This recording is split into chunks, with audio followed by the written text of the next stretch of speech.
Plusieurs questions peuvent nous interpeller concernant le choix dans son ensemble. Le choix nous appartient-il? Faisons-nous le bon choix et comment le savons-nous? Sommes-nous prisonniers de notre choix? Mesurons-nous la conséquence de notre choix? Certains d'entre eux ne semblent pas nous appartenir. Ils proviennent d'un facteur extérieur à nous-mêmes.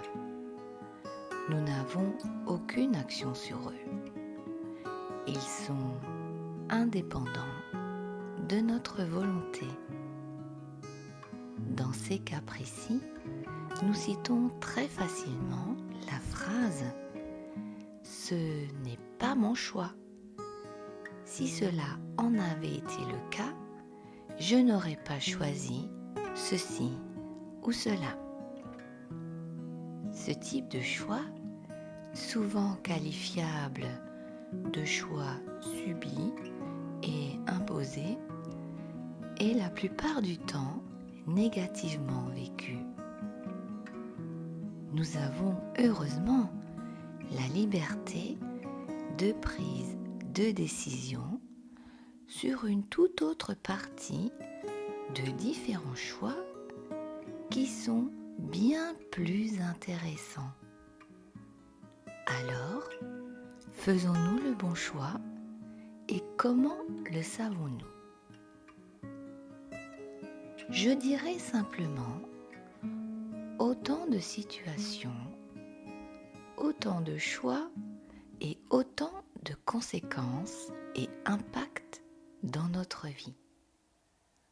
Le choix est basé selon notre personnalité.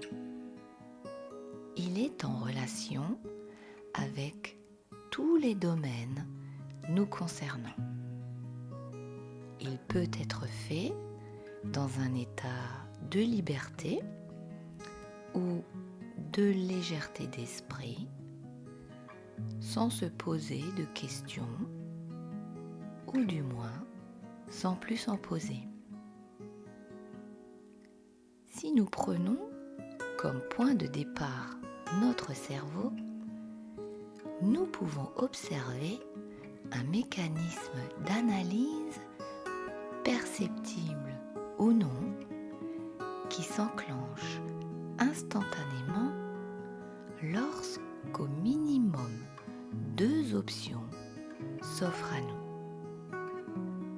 Nous pouvons constater que nous nous dirigeons toujours vers l'option la plus confortable et agréable à vivre ou à expérimenter. Du moins, celle qui aura le moins de contraintes et d'impact sur nous. Le choix peut être fait selon les connaissances acquises ou partiellement acquises, nos goûts et nos préférences le déterminent également. Ces derniers sont eux-mêmes la continuité d'un résultat lié à nos choix précédents. Or, chaque jour, nous y sommes confrontés. Du lever du soleil à son coucher, une multitude de choix s'offre à nous. Chacun d'entre eux est la manifestation de ce que nous sommes. Il dévoile notre être, une partie de notre personnalité et notre intérieur. Il sert d'indicateur de communication pour ceux qui se trouvent face à nous et inversement. Notre choix peut également être en lien avec d'autres. Il diffère selon l'instant, la motivation, l'état de notre esprit ou de santé générale et selon nos connaissances acquises.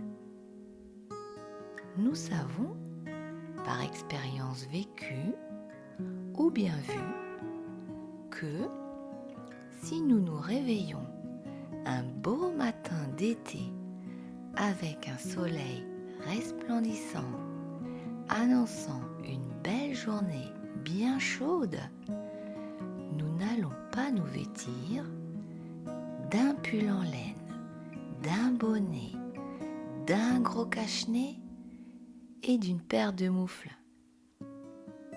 Si nous faisons le choix de porter un pull en laine plutôt qu'un t-shirt par 35 degrés, nous en connaîtrons les conséquences et les répercussions sur notre corps liées à notre acte.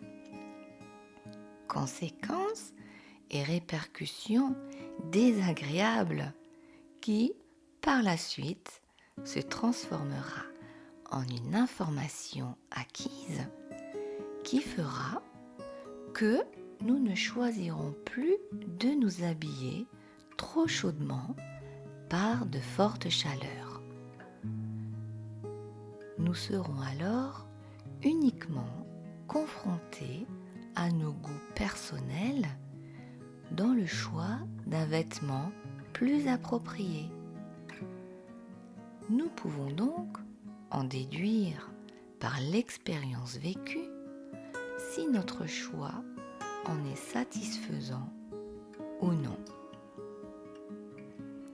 Prenons un autre exemple très simple qui concerne les personnes qui boivent du café à leur petit déjeuner. Elles ont introduit le café dans leurs habitudes car, à un moment donné, elles en ont bu et l'ont trouvé agréable. Elles ne se posent plus la question chaque matin de savoir si elles vont boire du café, du thé ou du cacao, à moins d'un changement d'envie un jour bien précis. Dans certains cas, nous pouvons aussi faire un choix en n'ayant pas accès à toutes les informations nécessaires ou en ignorant certaines. Le résultat qui en découle nous satisfera pleinement, en partie ou pas du tout. Nous pouvons nous retrouver aussi prisonniers de nos choix et nous en subissons les conséquences.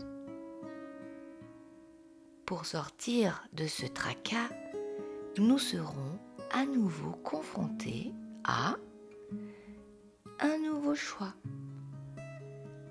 Il arrive que nous pensons faire le bon choix.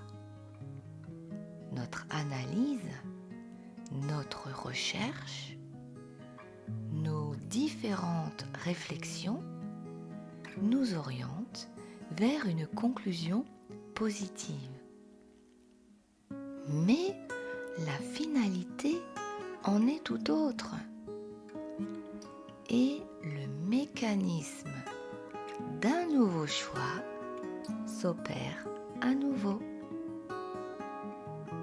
Il existe, heureusement, une variété innombrable de choix dont nous sommes pleinement satisfaits.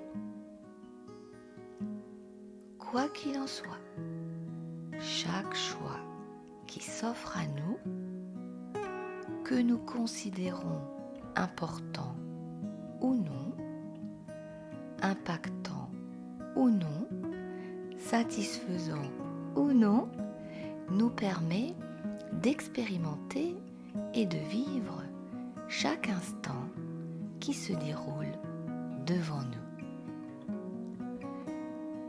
Nous naviguons ainsi comme un petit marin sur le courant de cette vie, avançant au gré de nos choix, tel le souffle du vent qui vient gonfler les voiles de notre bateau.